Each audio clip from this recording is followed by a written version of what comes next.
Our relationship with technology, it's probably one of the biggest things we're all figuring out right now. So today, we're going to dive into how to make that relationship a whole lot healthier. Let's get into it. So, have you ever done this? You look up from your phone and poof, an hour is just gone. We've all been there, right? That feeling. That's exactly why we're talking about this. We're all looking for a better way to handle our digital lives. And that right there brings us to this idea of digital wellness. Now, this isn't about saying tech is bad or getting obsessed with your screen time stats. No, it's something way deeper, way more intentional. So, what is it, really? Well, at its heart, it's all about building a relationship with tech that is healthy, intentional, and responsible. And notice those words. It's not about restriction, right? It's about empowerment. It's about making sure technology is working for you and not the other way around. Okay, so that sounds great, but how do you actually do it? Well, it really boils down to two key things. First, there are the thoughtful habits. That's the doing part. And then there's self-reflection. That's more of the being or awareness part. We're going to start with the habits. All right, let's dive into the doing part.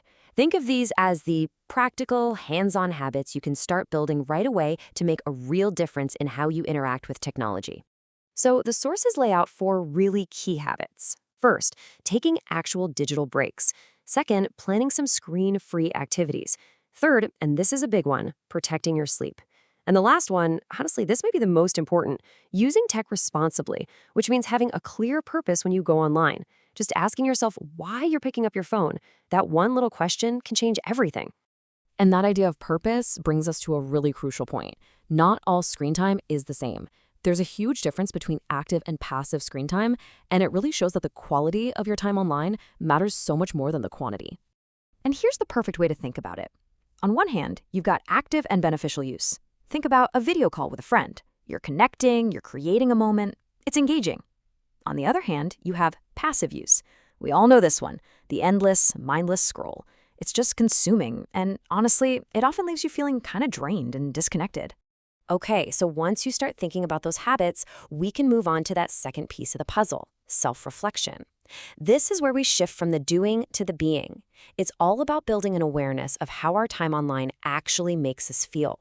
I love this quote here because it just hits the nail on the head. The goal is to cultivate awareness for better decision-making. See, the point of this isn't to feel guilty or judge yourself, not at all.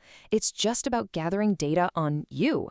Once you're aware of how certain things make you feel, you're in the driver's seat. You're empowered to make better choices next time. So let's just pause here for a second and ask this question, for real. How does your screen time actually make you feel? And I mean beyond just entertained. Do you feel energized after? Or drained? Maybe anxious? Or do you feel genuinely connected?